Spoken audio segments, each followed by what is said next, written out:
हरे कृष्ण। हमने देखा किस प्रकार से द्रुपद ने अपने कुल पुरोहित को भेजा और उनके साथ बातें करते हुए द्रुपद ने और एक संदेशवाहक को भेजा।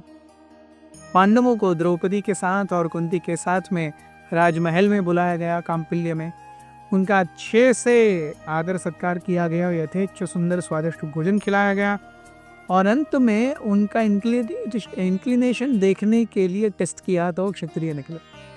फाइनली द्रुपद आस्क्ड कि who are you actually, please tell. Yudhishthir confided we are Pandavas. शादी की बात चली तो युधिष्ठिर ने कहा हम पांचों विवाह करेंगे। द्रुपद ये कैसे हो सकता है? तो द्रुपद ने कहा कि एक पुरुष अनेक स्त्रियों से शादी कर सकता है, ये शास्त्र सम्मत है, लेकिन एक स्त्री एक बार में एक से ज्यादा पुरुष का वर्णन करेगी तो उसे पाप तो छुएगा ही छुएगा। मैं अपनी पुत्री को ऐसे पाप में कैसे भेज सकता हूं? मैं बिल्कुल सहमत नहीं हूं। युधिष्ठिर ने कहा ये, द्रुपद ने कहा क्या मैं धृष्टद्युम्न और द्रौपदी की माँ और सारे ब्राह्मणों और मंत्रियों से विचार विमर्श कर सकता हूँ? प्लीज मुझे थोड़ा समय चाहिए। युधिष्ठिर ने कहा ठीक है, ले लीजिए। सभी मतलब युधिष्ठिर महाराज, द्रुपद, धृष्टद्युम्न, ब्राह्मण, कुल पुरोहित वगैरह सब बैठे हुए थे, डिस्कशन कर रहे थे। तभी वहां पर व्यासदेव आते हैं। व्यासदेव आए तो सभी खड़े हुए, सभी ने नमस्कार किया। व्यासदेव ने सभी को आशीर्वाद दिया। द्रुपद ने पूछा कि हे गुरुवर, क्या एक स्त्री एक समय में एक से ज्यादा पुरुषों का वर्ण कर सकती है?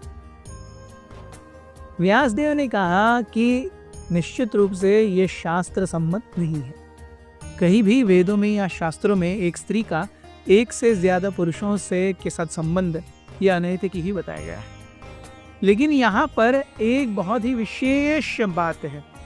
विशेष क्या बात है कि युधिष्ठिर ये धर्म के बेटे हैं, यम के बेटे हैं, उनके मन में पाप कभी आ ही नहीं सकता। तो फिर भी हम उनसे बात करेंगे। मैं आपकी और युधिष्ठिर की दोनों का पक्ष सुनूंगा, उसके बाद में देखते हैं क्या होता है। तो द्रुपद ने अपना पक्ष बताया कि it is definitely not possible, there is nowhere any significance like this, nowhere written. Yudhishthir कहने लगे कि देखिए, सर्वप्रथम सबसे इंपॉर्टेंट चीज मेरी माँ ने कहा है। शास्त्र क्या है? बहुत ही गूढ़ है, जटिल है। इसीलिए शास्त्रों पर चलने वाले लोगों की जो वाणी है वो शास्त्रों से भी ज्यादा महत्वपूर्ण होती है। मेरी माँ ने अपने पूरे जीवन भर धर्म का पालन किया है, तो उसकी अगर इच्छा है, उसके वचन है, वो कभी रॉन्ग हो ही नहीं सकता। प्लस युधिष्ठिर कहते हैं मैं धर्म का बेटा हूँ, यम का बेटा हूँ। मेरा मन पाप की तरफ कभी मतलब झुक करके देखेगा भी नहीं, सोचेगा भी नहीं। मेरे मन में ये विचार आ रहा है, I am sure this is proper, so it is proper. Yudhishthir Maharaj ने बताया कैसे पहले, बहुत पहले जटिला नामक स्त्री ने 7 ऋषियों से, सप्तऋषियों से एक साथ शादी की थी। उन्होंने ये भी बताया किस प्रकार से एक ही साधु की पुत्री ने 10 प्रचेताओं के साथ विवाह किया था।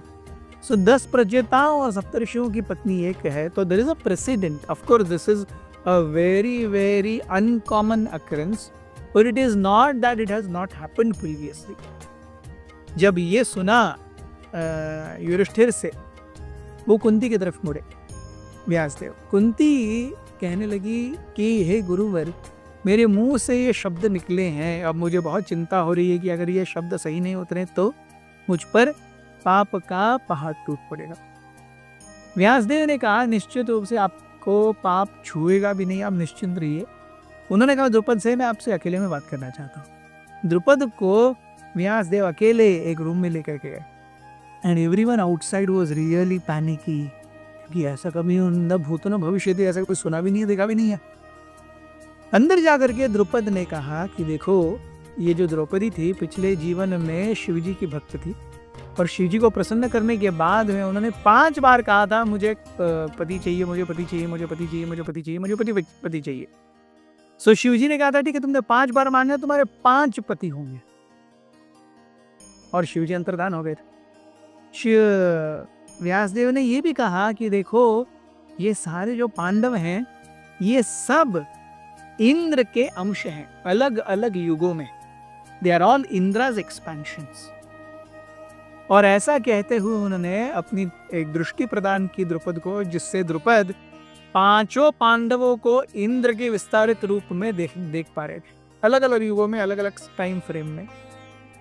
तब व्यासदेव ने कहा, देखिए इंद्र के ही ये सारे एक्सपेंशंस हैं और इंद्र की एक ही पत्नी है सची, तो टेक्निकली यहाँ पे कोई प्रॉब्लम नहीं होना चाहिए।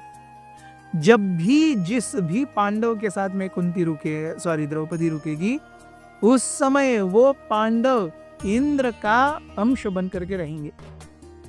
तो द्रौपदी का जो, या सती का जो, शची का जो पातिव्रत्य है वो भंग बिल्कुल नहीं होगा।